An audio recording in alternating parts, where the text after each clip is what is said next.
Right. Okay, the time is now 7:32, and I would like to call our Downers Grove Public Library Board of Trustees monthly meeting, virtual monthly meeting to order. Caitlin, can you proceed with the roll call, please? Sure. Trustee Doherty. Here. Trustee Gagani. Here. Trustee Humphreys. Here. Trustee Kuntia. Here. Trustee Stapleton. Here. President Graber. Here, thank you very much, Caitlin. We're now on to agenda item number 3. Welcome to the visitors. Thank you to our visitors, and we appreciate your interest in the library. We're now on to agenda item number 4, which is the approval of last month's minutes. Did anyone have any questions or comments regarding last month's minutes? No.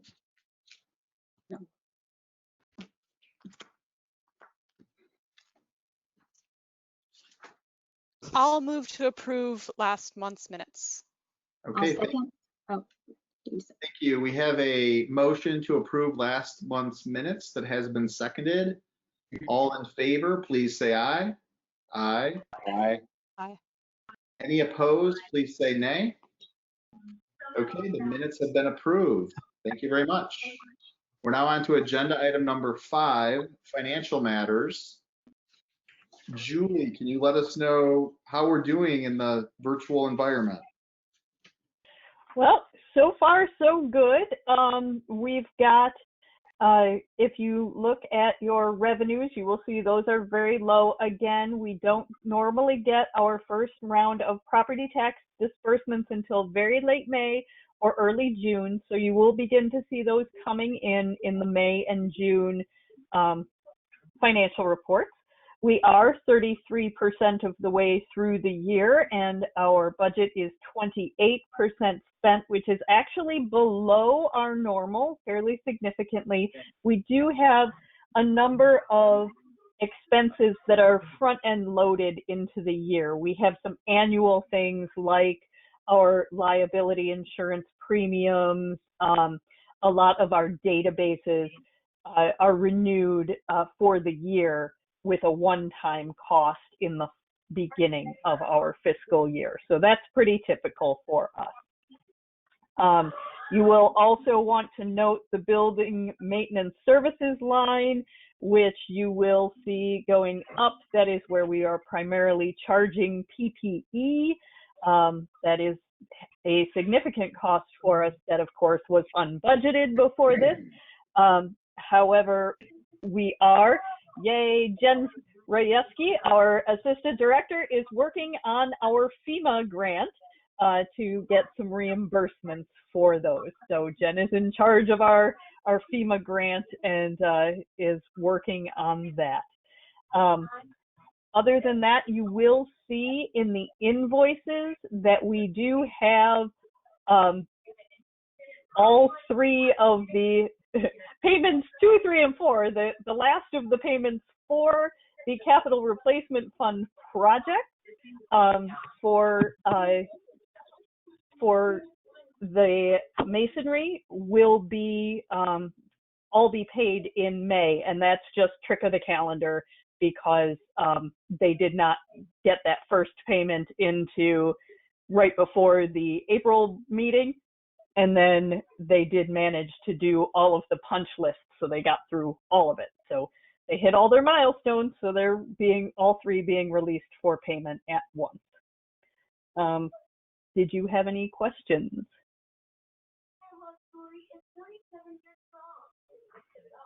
Julie, could you remind me what parts of our budget are, I guess maybe contingent on people being on site? So obviously labor costs are persistent. Some of this, the mechanicals and heat, like there's some things that are just going to be stable regardless of whether people are in the building. Were there any areas, you said we're below budget, were there any areas where like, oh, yeah, we didn't spend this money because people weren't present? What would that be in general, not like specifics, but generally speaking? In general, a lot of it has been our print materials because we have been holding off on purchase of print materials. No one's been at the library to accept delivery. They have been selecting, but we've been holding off on the actual orders of those things. So that's the number one thing. And other than that, program costs. So all the things that we normally do, the craft supplies and the food and the whatever other, and frankly, the program presenters' fees. Great, thank you.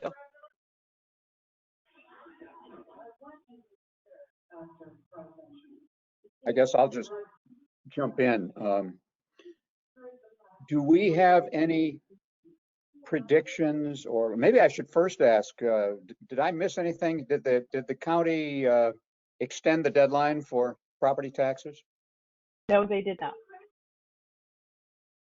So, and since the majority of property taxes are automatically paid by mortgage companies, we're optimistic that we're going to get most of our money in. At least for 2020. The question really becomes as the situation evolves, what happens then?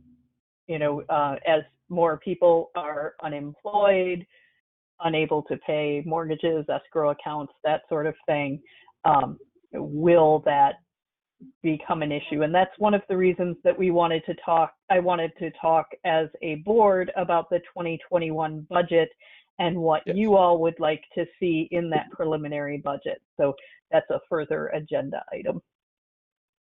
Thank you. So Chicago, I think that Cook County had extended their property tax date. Yes, Am I- they did. Okay, and then are we assuming that there's maybe not penalties for people who aren't paying on time, though, those that aren't escrowing? Well, and that's the irony of doing that property tax extension for the payments.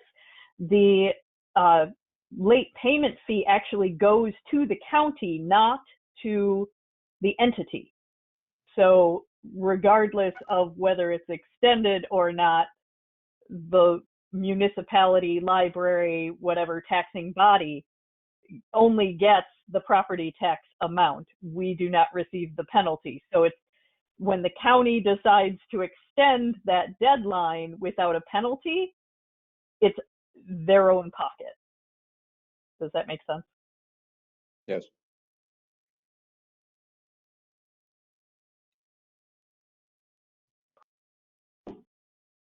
Okay, any additional questions on the financial matters?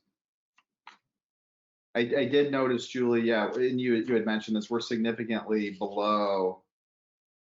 I think we're, what would it be, a third of the way through the year, and I think our expenses are at something like 28%, and that's factoring in even those front-loaded items that you had referenced. So. Exactly. We were And 20 if you look, down from last month in expenses. yeah, I think- and if you look at like the invoice,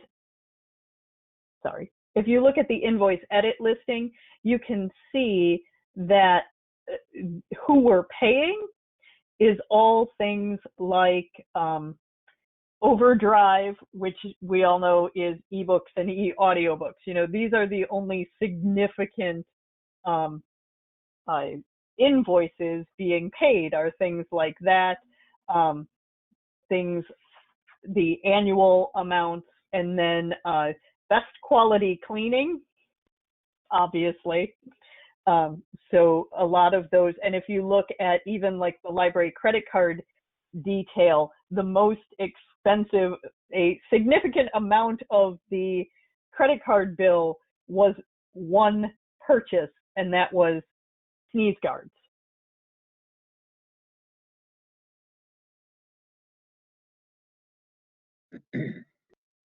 Okay, any additional questions or thoughts on the financial matters? I just had a quick question about Overdrive, or I guess whatever other providers we have for ebooks. Is that something that's based on a circulation, or is it a flat fee depending on the size of the library or collection of materials that it holds? It depends on which platform. Hoopla is a pay-by-use platform. Overdrive, we actually purchase the materials, but how that purchase is dependent on each individual publisher. So that's where that whole ebook thing comes in, whether it's a year or 26 circulations or whatever other parameters that particular publisher has put on that. They have also been doing, for obvious reasons, a significant amount of purchase on demand for downloadable materials. I was just thinking how and whether acquisition costs were going to be offset by additional purchases of e-learning or digital materials. Thinking about the circulation, nearly doubling the last month for ebooks. Yeah, and do remember that the foundation did make a $10,000 donation to the library specifically for digital materials. So that will offset a good amount of this spending as well. And bear in mind that we have not actually, though they have pledged it, we have not received that because nobody is coming into the library to sign a check to give us that. So we know the foundation's good for it. So that donation will be coming. Thank you.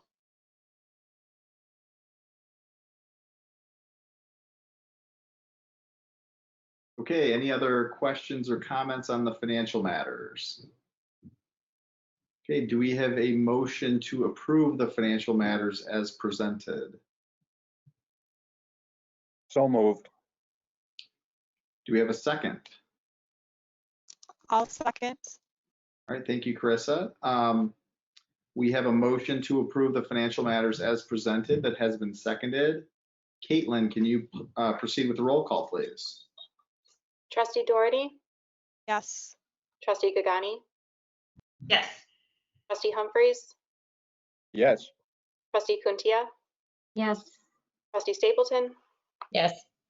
President Graber. Yes, thank you very much. The financial matters as presented have been approved. We're now on to agenda item number 6, which is public comment on agenda items.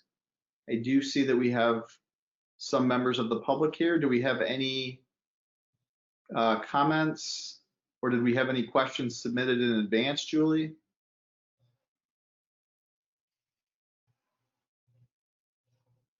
Jen? I'm sorry. I've been monitoring the email and nothing has come in up until this point. So no questions. Okay, thank you. We're now on to agenda item number 7, public comment on other library business. Based on Jen's prior comment, I'm assuming that we do not have any public comment on other library business. And we're now on to agenda item 8A, which is the COVID-19 response and reopening phasing plan update. Julie, do you want to give us an update on this agenda item?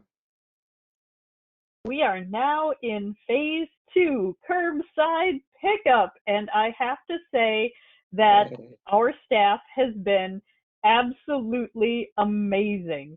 They are just doing so well. They've come together as a team.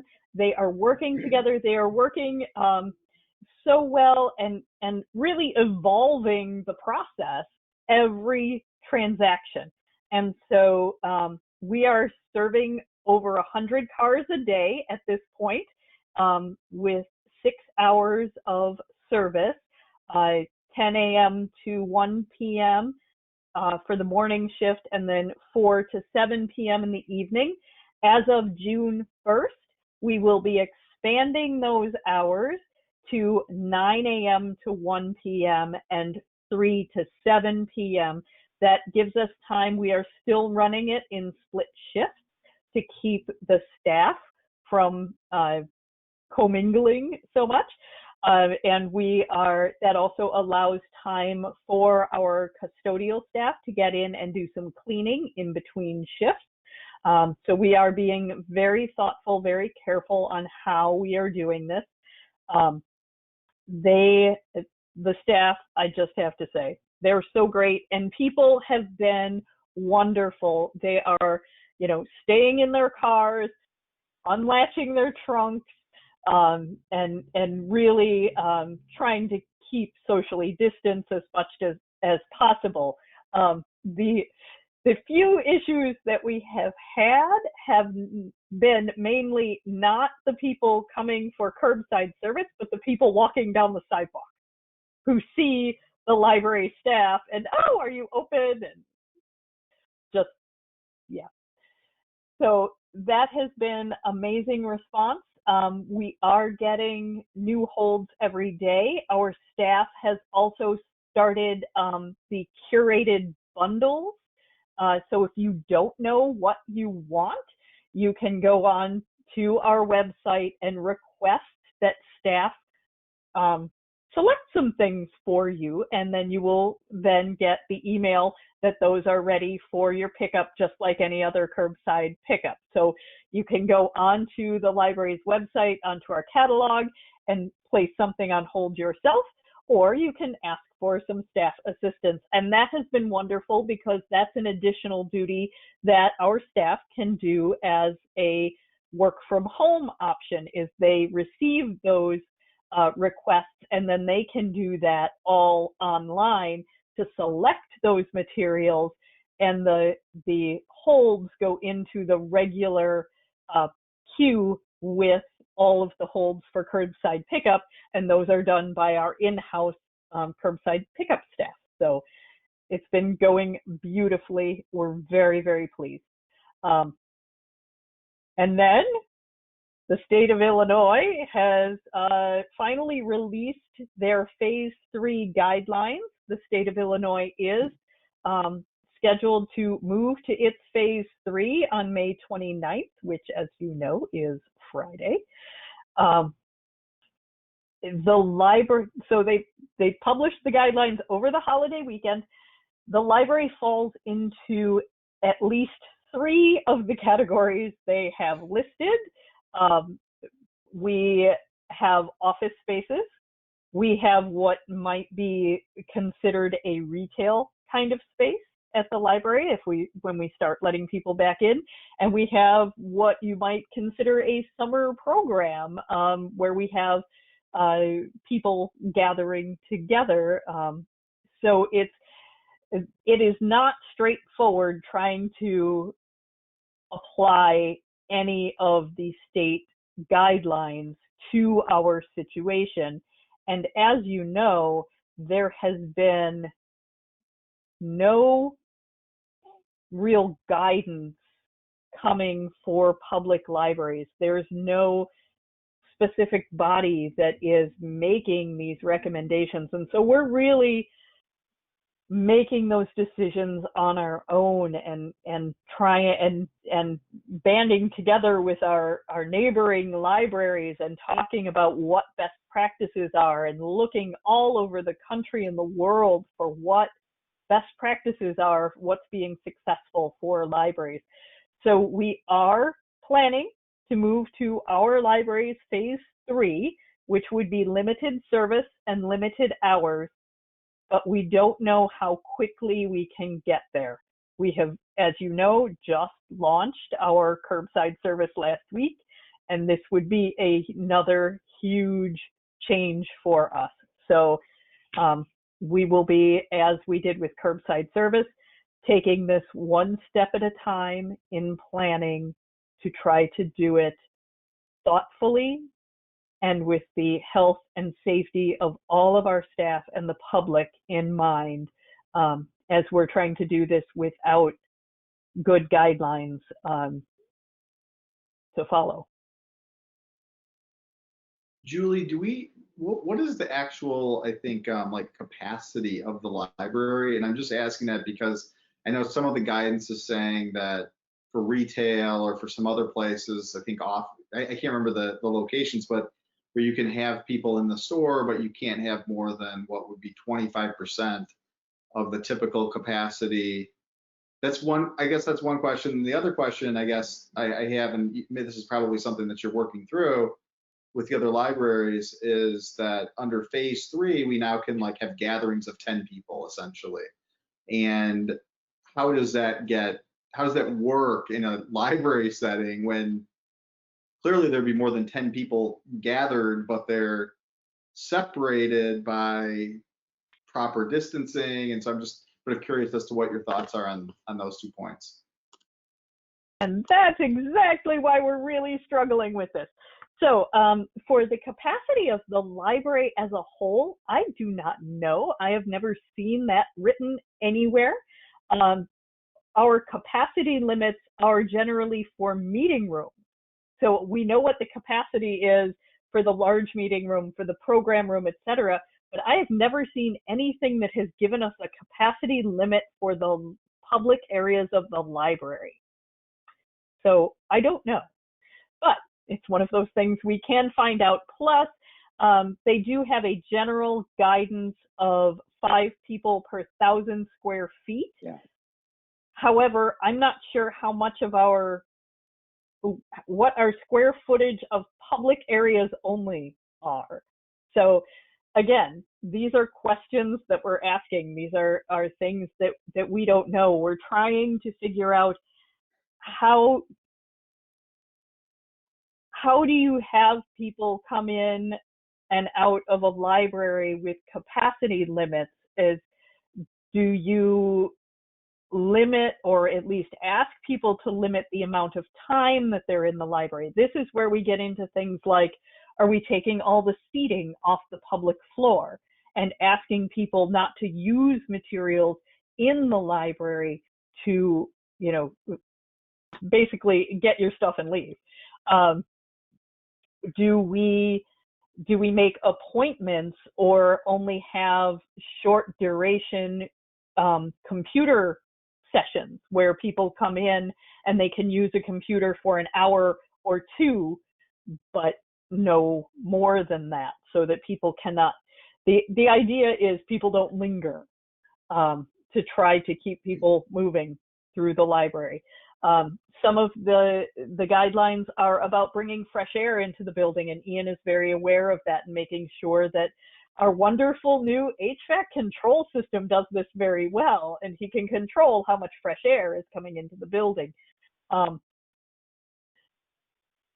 We just don't know how to do this, and the libraries that are opening to the public on June 1st in the state of Illinois that we're aware of are all very small libraries where they have 1 or 2 staff, and they generally don't have more than 10 people in the building ever. So it's a lot easier in those very small town situations. For us, I don't know. We're looking at a lot of different models. Some models are having people make appointments and limiting the capacity for the library by a time period. So you say give, and I'm just going to throw out a number here, you have 100 tickets for 10 to noon.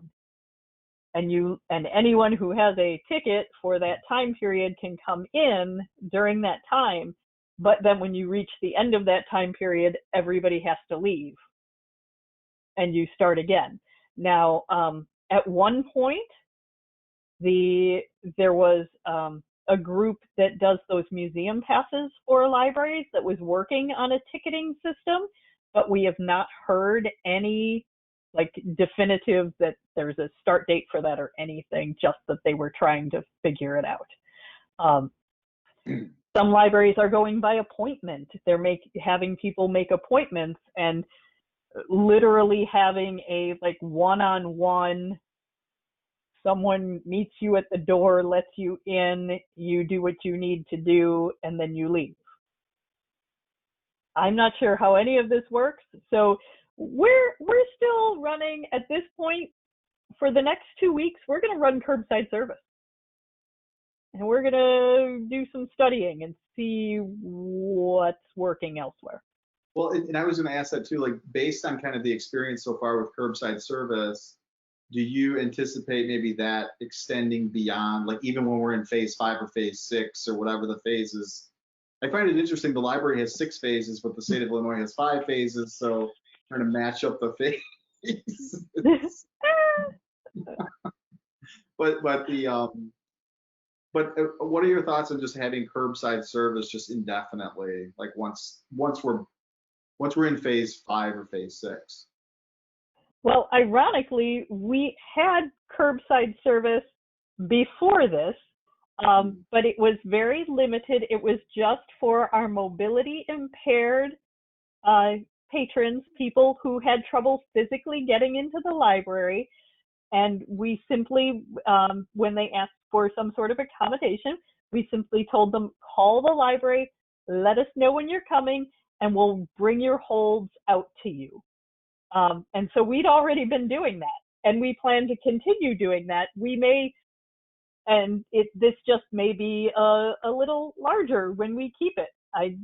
We don't know. Depending on how popular it is, maybe we do keep it. Well, and I like the idea of having those spaces right up there by the front where if it did continue indefinitely, where it's like these spaces are for curbside pickup so that people wouldn't struggle to find a spot just to stop quickly and get a book. Well, that is by the grace of the village of Downers Grove. So we will be at the, we will ask nicely if we can keep those, if we decide that we would like to continue that service. Let me jump in on that one. I think for the time being, that won't be a problem, but as business picks up and traffic picks up, short-term parking spaces are they're in great demand. So we might eventually have to give them up, but for the time being, I don't think it's going to be an issue. I had a couple of questions. Were you finished, Jonathan, or? Yes, I'm finished. Thank you. On the curbside service, couple of quick questions. Does the staff feel safe? I assume the answer is yes, or you wouldn't be doing it, but I just wanted to, do they feel comfortable doing what they're doing with the equipment that we have, the PPE we have?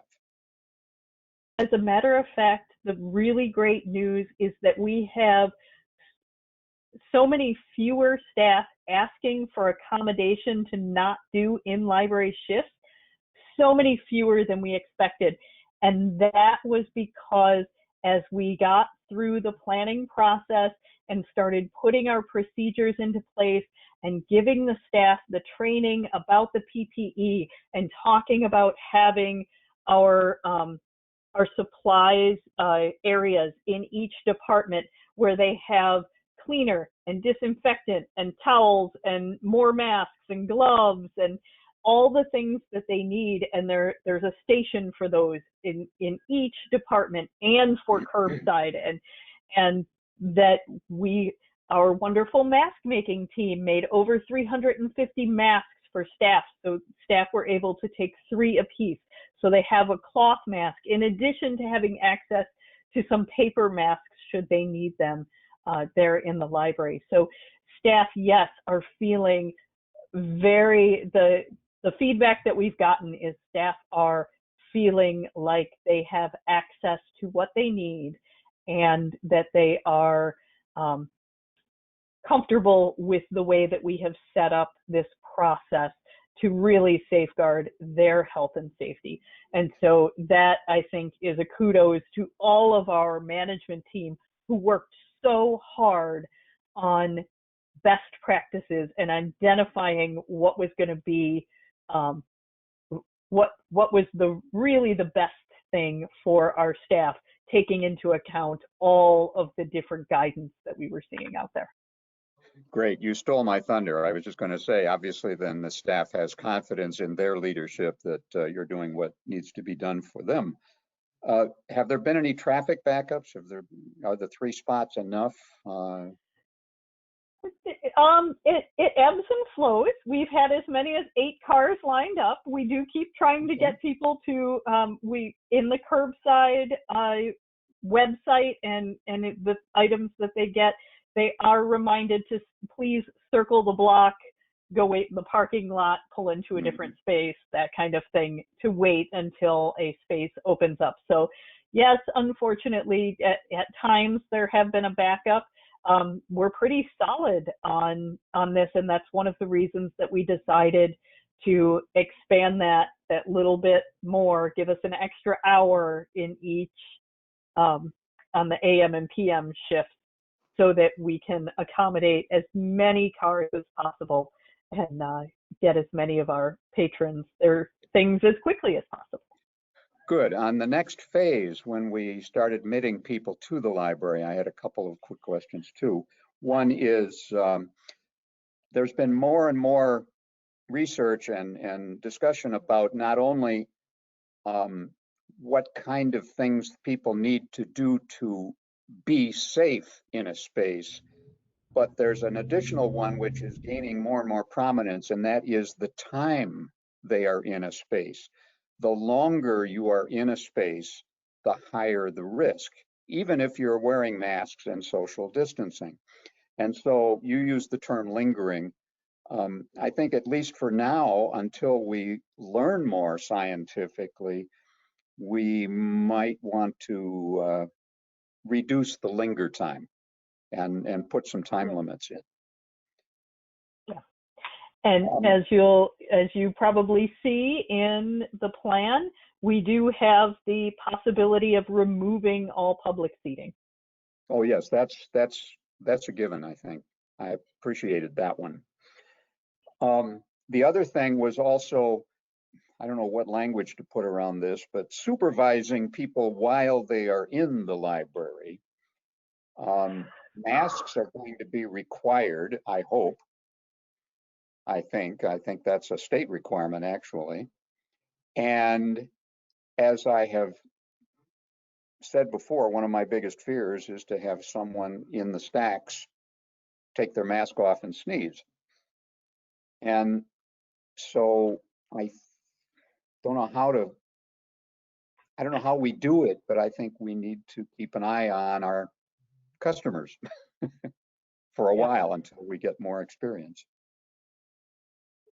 And I know then it's a challenge, is it then up to staff to approach that person who potentially does not have a mask on in an enclosed space? And how do you, how much responsibility for policing do staff have when it could potentially put them at a higher risk than not? That's I think the trickiest part is then how do you even, and that's you shout actually at them, one of hey. Exactly. And that's one of the factors that we're really looking at. In addition, there is some information that's been coming out about people who have certain medical conditions that do not allow them to wear a mask, and having basically an ADA accommodation, which then opens up that whole can of worms where, like a service animal, there are a very finite number and scope of questions you can ask someone when it's related to an ADA accommodation. Like service animals, where you can only ask them, is it a service animal and what service does it do for you? Very much in keeping with that is do you have a medical condition that does not allow you to wear a mask? And if the answer is yes, you cannot ask anything else. You have to take them at face value. I have seen some stores. I haven't been out a whole lot, but I have been out to a couple of places, and I have seen, to use a couple of examples, Target and Walmart turn people away who refuse to wear a mask. Yes, and there's also been the beginning of conversation about the ADA accommodation can be curbside service. Okay. Curbside service is an alternative for those people, perhaps. Exactly. Okay, I'll shut up for a while. Can I make a comment real quick that of something that came up today in our management meeting is that, once we move into phase 3, we were having the discussion about keeping the stacks closed to patrons. So we wouldn't have to worry about, monitoring people in the stacks. So librarians would take their order, if you will, and then go retrieve their materials from the stacks for the patrons. So if that, alleviates some concern. Physically enforcing that is the question we haven't answered, though. Right. Is if we've got a bunch of people in the library, how does staff keep them from going into the stacks? Do we only open? Do you rope them off? Do we rope them off? Do we try to make service points like only on the first floor and only allow a limited number of people in? That again, and it comes right back, and then you're putting more of your people into a confined space. And so well, then you'd have to reduce the number of people. This is a risk benefit analysis that I think our staff is going to carry out over the next couple of weeks in conjunction with many other libraries and ALA and ILA and the state and CDC and all these people, and come up with a plan. And I have faith that they will do that. But you have to balance the risk of opening the stacks versus the benefit of opening the stacks. And that's true of just about all the things we're talking about. But I have confidence. Well, thank you, Dave. Does anyone else have any comments regarding the COVID-19 response and reopening phasing plan? I just kind of had a question about volume in the first couple phases now that we've gone through them or gone through one and started the other. For the return of materials, we know that a vast number of books went out that last Friday before everything shut down. What percentage has been returned at this point? Is it a lot? Oh, I did Is it a part? I didn't ask Christine that. I'll have to get that number for you. Before we opened the book drops, we did know that we had about 40,000 items that were checked out. I know the meeting room has basically been full from the time that we started, filling it, opening those book drops and putting things away. But I did not have her run that number for me, so I will find out. Yeah, I was just curious, because then I'm thinking about where we're at now with holds and pickup, and I'm imagining that some of that potentially is being kind of held back because the materials haven't been brought back to the library, and how that works out, and then kind of where, in terms of volume for curbside, is it kind of going? Is the list of holds accumulating? So at some point we're going to get to the point where it's like, oh, there's 1,000 things on this list, we're not going to be able to get to it, or is it pretty much you can get through a certain number a day and it's pretty predictable, and it's the volume is about as much as you can handle? We're still trying to get that initial backlog cleared. And that's one of the reasons for extending the hours a little bit and trying to, we've also changed our staffing and the way that we're doing things internally, just to try to get more people so that they can pick those things up faster. So far so good. But every day they're pulling more, and every day they're processing more, and every day that we check things in, we also have more things that are exceptions, which are on hold for someone or have to go back somewhere. And so what we're really trying to do right now is to clear that initial backlog of exceptions. Interesting. I just got notified about my first one, so I'll be doing curbside this week. I'm super excited. I haven't got mine yet. The due date is June 4th, I think, something like that. Theoretically, although it's not enforceable since there are no fines. Yes. And actually, as you check things out through curbside service, it will have a regular due date on it. Yeah.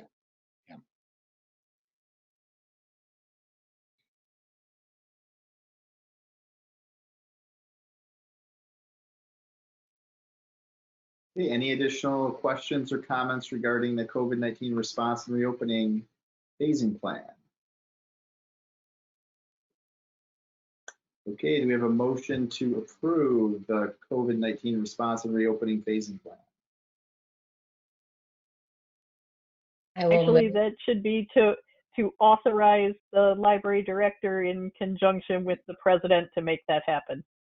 The actual wording of the recommended action is in your packet. Authorize library director to continue to make temporary policy changes in consultation with the board president and within the parameters of the COVID-19 response and reopening phasing plan as presented. We have a motion to approve what Julie just said. I will move to authorize the library director along with the board president to work on parameters of the COVID-19 response and reopening plan as presented. I will second. Okay. Caitlin, let's proceed with the roll call on this one. Okay. Trustee Doherty, Yes. Trustee Crowdy, Yes. Trustee Humphries, Yes. Trustee Kuntia, Yes. Trustee Stapleton, Yes. President Graber. Yes, thank you very much. Agenda item 8A has been approved. We're now on to agenda item 8B, which is paying staff according to the personnel policy. Julie, do you want to just, I think this is kind of a repeat a little bit of last month's discussion, but you just want to share your thoughts on this agenda item? So we are actually requiring more, now that we have curbside, we are requiring in-library shifts for all of our public-facing staff, or I should say staff in public-facing positions. We are making, our policies are evolving as our expectations are evolving. There are still significant telecommuting opportunities and requirements, again, virtual reference and chat, making these curated bundles for people to use for curbside pickup, our virtual programming that we have really gotten underway now that we've been able to have more staff in the building. And so as that evolves, we will be requiring more work of more in-library work of the staff members, and the more that we're open, you know, going to a longer curbside shifts as we take that next step toward the limited service, limited hours. We'll be bringing more staff into the building first in preparation for that. So we do recommend that we continue paying staff according to the emergency closings policy, which is their scheduled shifts, but the percentage of their time that they are actually actively working either in library or telecommuting continues to rise, and we'll eventually get back to the 100% in library, right? Someday? Yes, Want a motion? that will happen. I'm confident in that. No, I think we had a fairly extensive discussion about this last month, and I think that I agree with you, Julie, that the fact that it made sense going into May when I think there was even more uncertainty than there is going into June, and we appear to be, people are getting back into the library, and we need people to be available. To me, this really just makes sense to continue with what we started a month or so ago. But I'm obviously happy to hear anybody else's thoughts on this particular point as well. I'm all for it, and I'll make the motion if you like.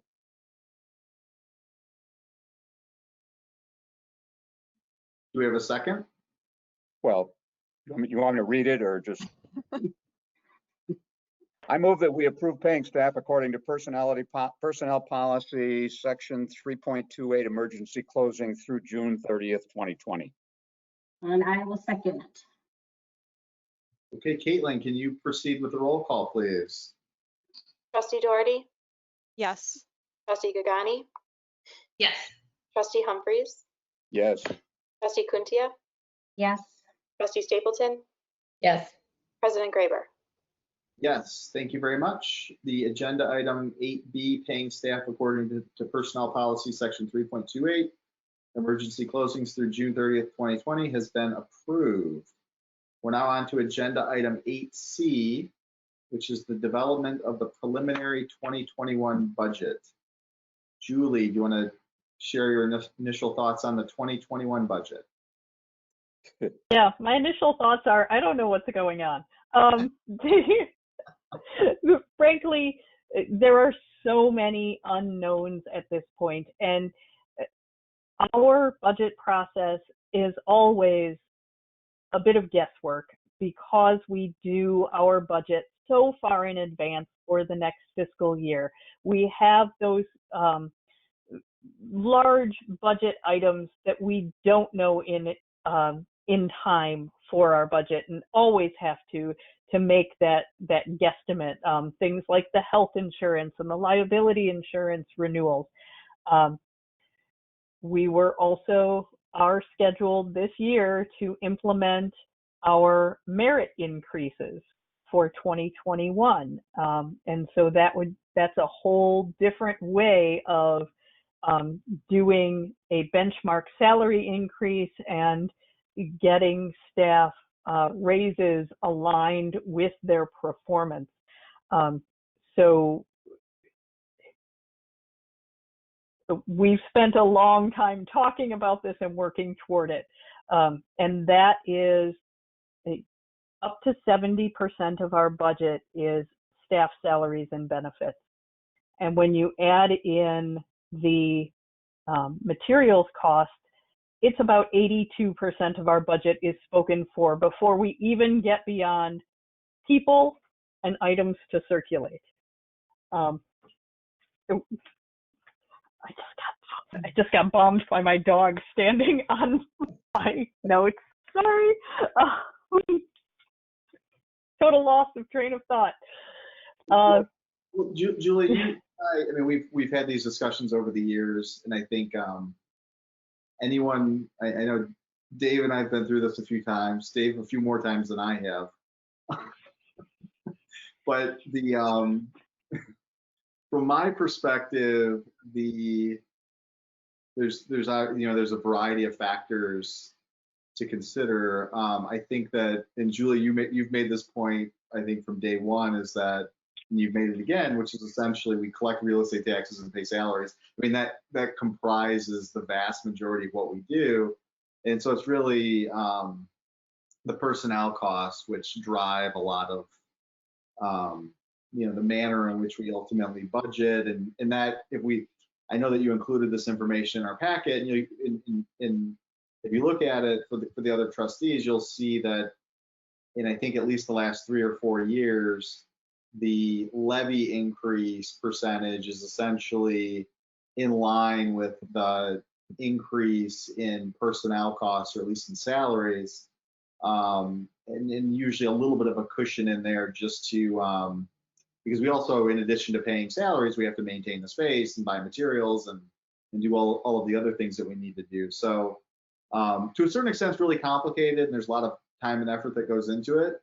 On the other hand, it's somewhat simple in the sense that we collect the taxes and pay salaries. At least that's about 70% of what we do.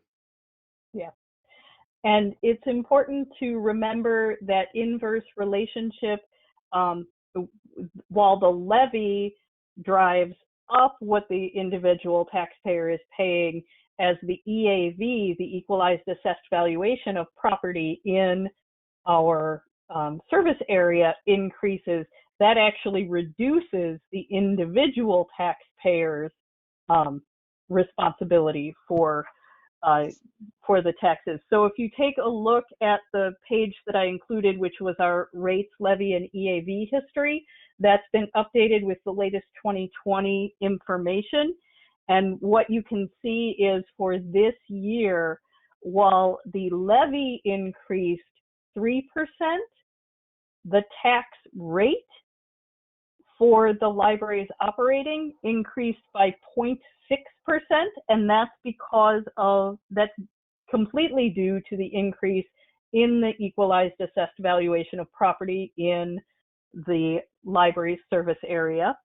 And as you can see from the library tax per $100,000 of home value, that was 44 cents per $100,000 of home value. So the 3% levy increase net to your taxpayer, the increase was just over $1.50 to the average homeowner in Downers Grove.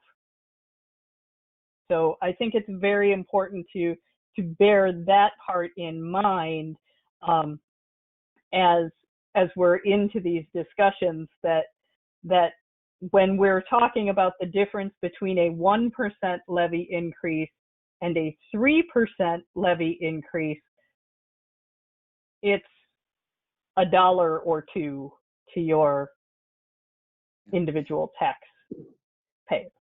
Right. That's the good news, though. The potential less than good news is that estimates for the next few years are all over the map as to what's going to happen to the EAV. Yep. It may plateau. It might go up a little slower. It might go down. And I've seen estimates all over the place. And I think the estimates are going to improve in quality over the next few months and certainly years. The other question is that we don't know the answer to yet is how much of the levied taxes are we actually going to collect? Yeah. We have been talking about that earlier. We assume at least by fall, we'll get most of them. But there again, we don't know. There's so much we don't know.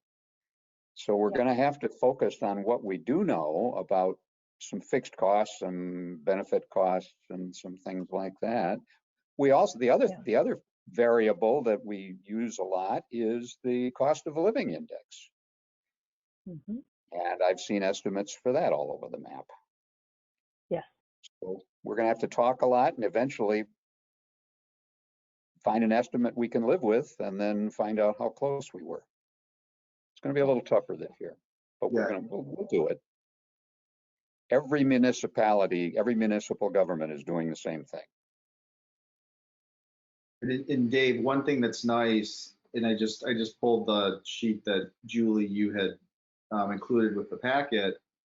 If you look at the last 5 years, we've always been below, like our increase in levy has been below the increase in the EAV, which we always knew. I mean, there may be years where we're slightly above the EAV because maybe next year the EAVs drop somewhat.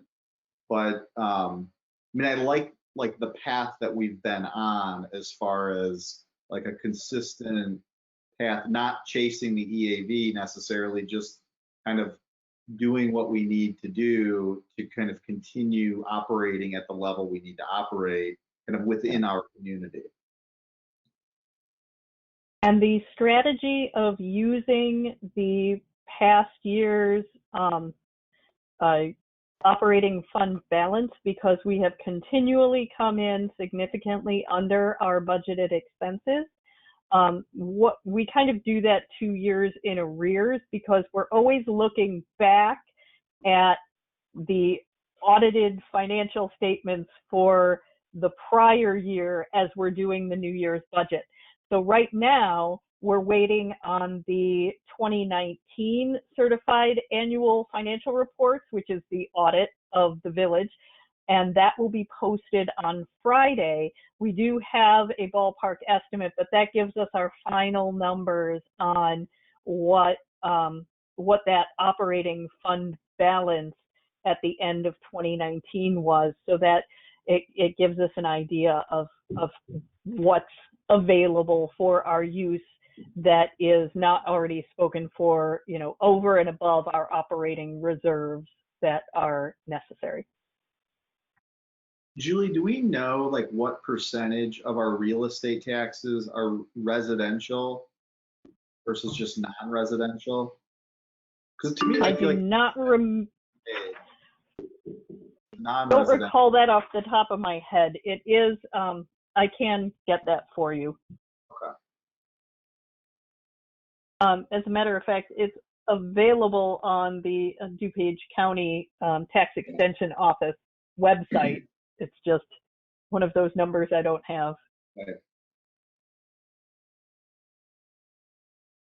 Yeah, the EAV normally expands for two reasons. One is new development, which DuPage is pretty much built out. We still get some of that. And the other is increase in existing real estate appraisals. And there's always a couple of year lag on that one. Yes, and the lesson from the 2008 housing crisis, it is to remember that it does take 3 years for a drop in property values to actually fully impact the property tax extensions of the taxing districts, because the values are done on 3 prior years. Yep. So it phases it in. So it isn't until the 3rd year after property values potentially go down that the taxing bodies feel the full impact. Yeah. But that also means that it takes that long to get off to recover as well. And so I'll make the statement that I make every year, I think, and that is, if this year we feel pretty comfortable, we shouldn't hold back on the levy too much, because a year or two down the road, we might have some catch up to do, and we don't want to have to do it all at once, if you get my drift.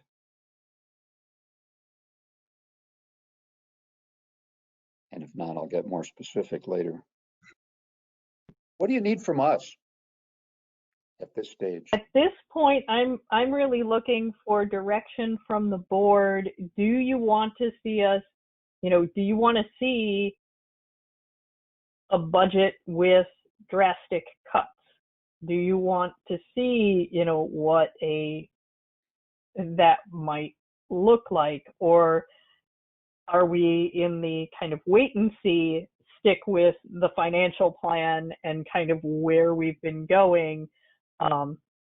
It's important to note that we are, of course, doing things like there's a hiring freeze right now, and we will be looking at how those collections go for the taxes in June. We're looking for every little bit of information that might give us an indication of what to expect in 2021. So what I'm really looking for you is, are we kind of sticking to where we were? Are we comfortable in that, staying in that range? Do we want to go much lower? Well, I would say from my perspective, Julie, I think that I did see in your materials kind of a preliminary I don't remember who had, maybe HR Source had put out like a preliminary estimate of a 1.9% increase for like personnel costs essentially. And so I think clearly, like, and as I was saying before, like if personnel costs essentially drive or a major driver of the budget, I think seeing like a 2%, let's assume it's whether it's 1.9 or 2%, whatever the number is, Right. but like a 2% increase in personnel costs and let's say like 2% on the levy, but then also this again depends on kind of like where we're at, like as expenses and revenue as we learn more about that. But I also would like to see kind of where we were at when we were at 3% last year. The levy was at 3%. So like seeing it at 2%, 3%, and then maybe also at like 0 and 1, just so we can kind of see the range of not the personnel costs. I mean, I think the personnel costs are the personnel costs. It's more of seeing kind of what the levy might look like kind of in those scenarios. But I'm happy to, obviously any is, I mean, part of my feeling on this is that I know that we're actually in a pretty good position with with being funded by real estate taxes. And so I think to a certain extent, we do have the ability to kind of set our own budget here, obviously, but I'm also sensitive to the fact that we're in the village of Downers Grove, and the village of Downers Grove appears to be headed to kind of a rough patch. And if they're making sacrifices at the village level, I want to recognize that in how we establish our budget as well. Absolutely. Yeah, I would second that. However, I'll temper that a little bit by saying that I think our customer base, once things start loosening up some more, there's pent-up demand, and our customers are not going to want us to cut. We might not grow quite as fast as we might, but I would be cautious about cutting back. Now, if we have a hiring freeze on, that's okay for now. But if we needed the people last year, I think we're going to need them next year in spades.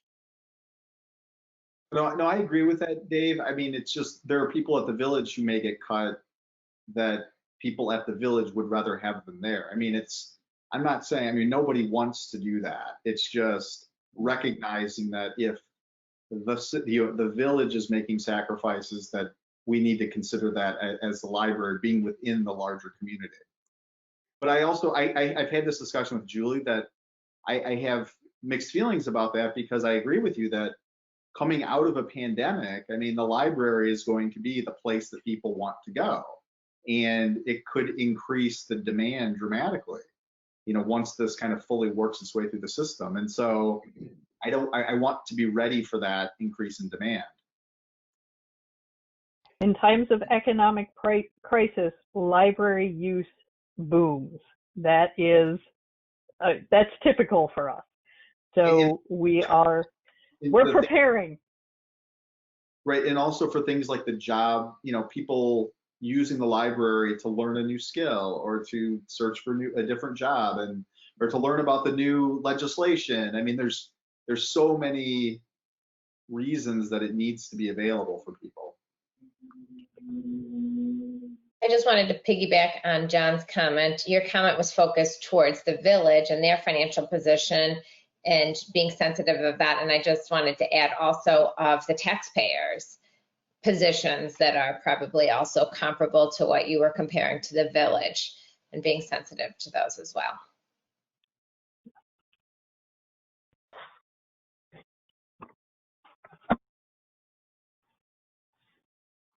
Any additional discussion regarding the preliminary 2021 budget?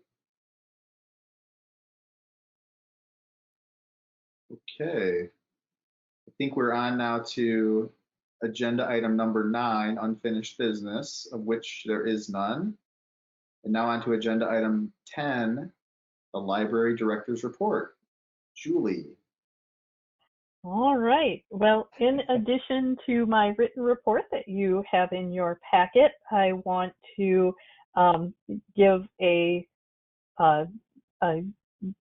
big thanks to some longtime employees who have decided to retire.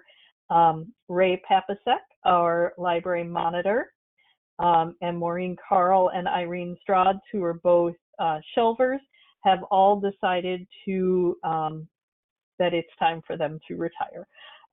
They have all been wonderful employees of the library. Ray has been with the library for almost 20 years, and he has just been really amazing at keeping things in the library, keeping the atmosphere the way we want it in the library, and really maintaining that for us. So, and Maureen and Irene have both been wonderful shelvers and with us long term.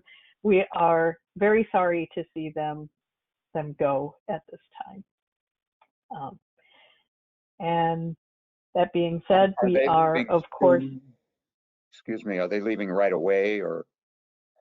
Yes, we have two of them that are departing at the end of this pay period and one departing at the end of the next pay period. Do you need recognition from the board or? No, we're good.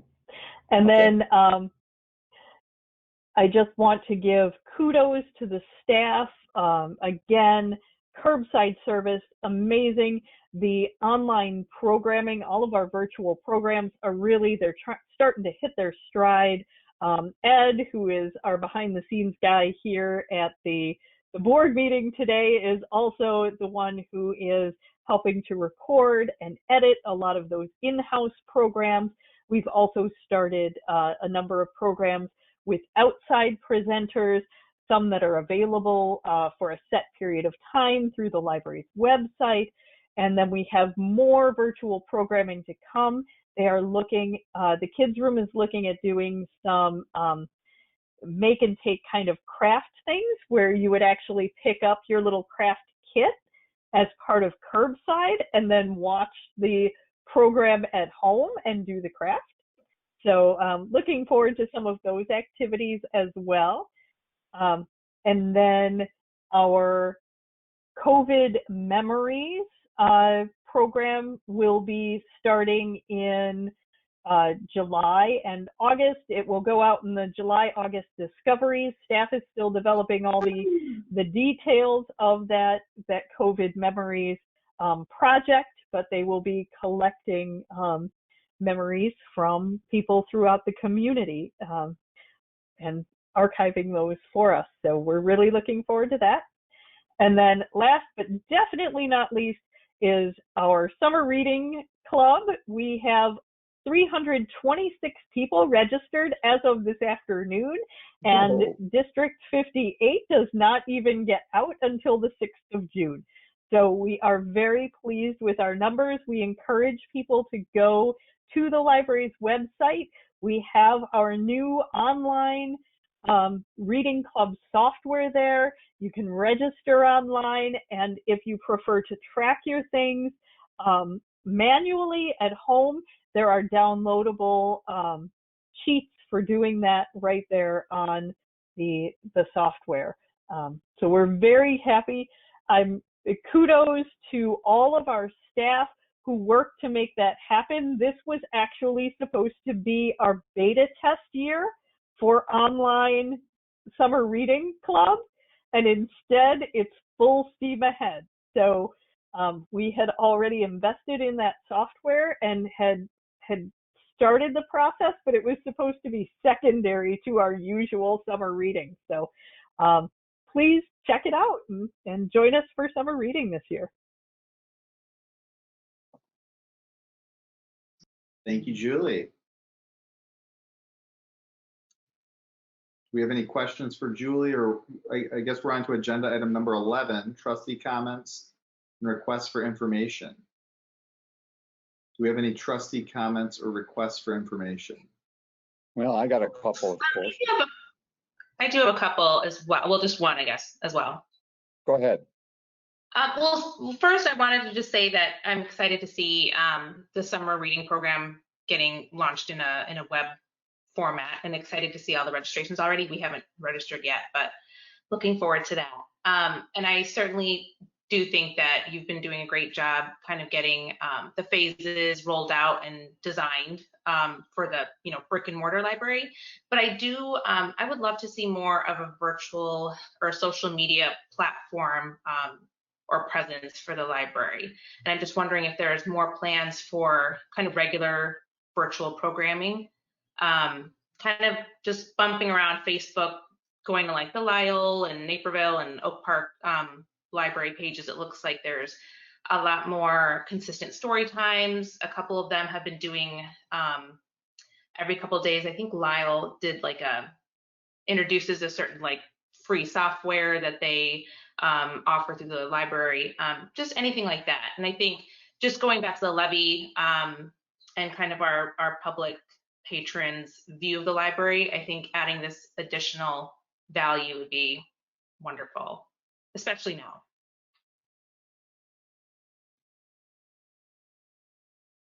Thank you. And one of the things that kind of held us back from virtual programming was getting staff trained and up to speed on how to do that, how to edit, how to get those uploaded, etc. And so that's only happened within the last couple of weeks.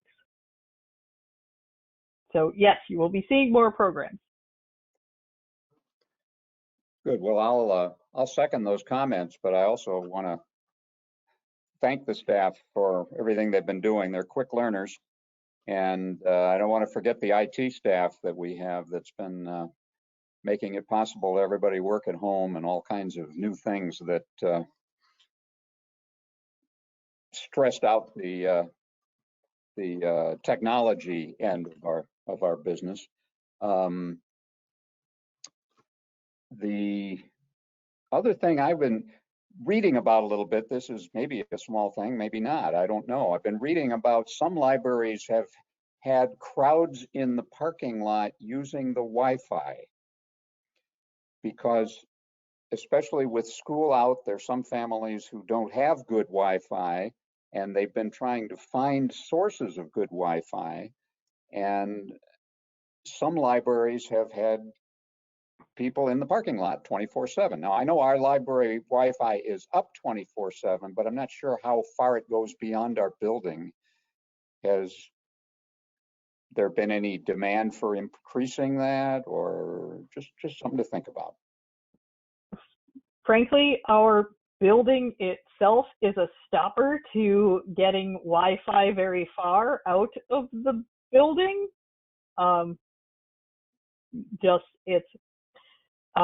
It's a brick library with steel construction, so like all of those interior walls are the steel framing.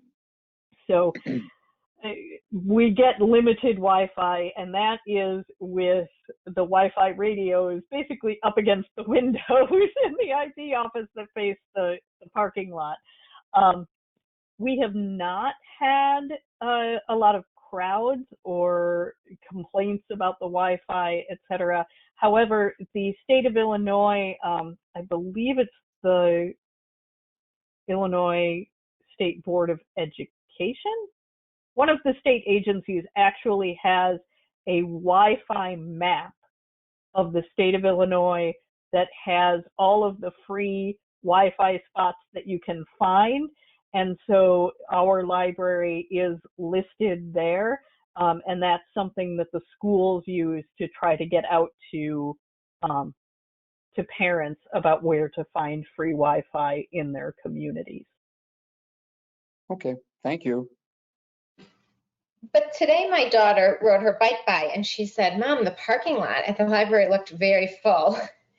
And I couldn't imagine that you'd have that many workers there. So I don't know why that would be. Well, you also have to remember that a number of our businesses in the downtown are planning to reopen to the public after the 29th. So to this point, we've been like they haven't been enforcing parking in downtown and the parking lots have been empty. Well, we just were notified by the village, if you're on their e-news, you just got a little something from them that downtown parking enforcement will start again this weekend. Because they do anticipate with all of those and with the restaurants beginning to do that outdoor service. So they will be also taking up some spaces in the downtown to expand their outdoor dining, which will increase the pressure on the parking lot used by the library. Yeah, I'll just make two final comments. It was Carissa who had said last month about the memories of COVID-19 and posting those. And this afternoon, I received an email from College of DuPage, and at the bottom, they were doing something similar. So I clicked on it, but there were no posts on it. Just, I don't know when they launched that. And then about the Wi-Fi, as someone working from home, one morning I woke up and we no longer had Wi-Fi working, and Ed wasn't coming for about a day. And I was hosting a meeting, like 5 virtual meetings that day, but one starting at 8:30. And usually you'd think plan B would be the library or a coffee shop or something. There's really not that many options of where to go when all of a sudden a business person even loses their internet for a random reason. I was going to try the parking lot too, Dave. I didn't have to do that, but. I have a question, Julie, and this is in more relation to when the library does open up physically. Like now, you know, my 13-year-old and her friends all go to the library together as a group. And I'm just wondering, monitoring those like minors who are going to be in the library, is that going to be allowed? Is that going to be, I mean, that's going to be a whole nother layer for the staff to have to deal with. So I'm just wondering what the plan is, or, you know, I know there's a couple of places where kids can't be, but they have to have an adult with them. So I don't know how that's going to, I know that's something you have to worry about. I'm sure you're thinking about it, but that was the first question my kid asked me. If her friends and her can meet at the library when it opens. Yeah, that is one of the things that we are most worried about as far as gatherings, is unattended children in the library in general, because we do know that we are the hangout, especially during the summer, for the teens and tweens particularly. And what does that mean in this world? One of the things in the phasing plan is to think about possibly limiting the age for unattended children, raising that, and or requiring that they have a parent or guardian with them, particularly if we are trying to keep the total number of people in the library and the gatherings and not allow people to linger. So yeah, it's all considerations, and it's not going to be an easy decision to make. Well, and it's especially tough as their parents start going back to work now. Some of us are privileged to be able to work from home, and you know, there's some options, but for those that don't, and the library's the option, it's tough.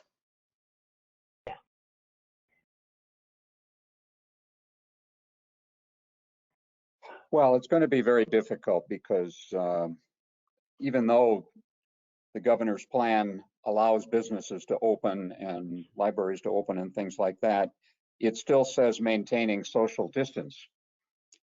And it's going to turn some library staff into enforcers, unfortunately.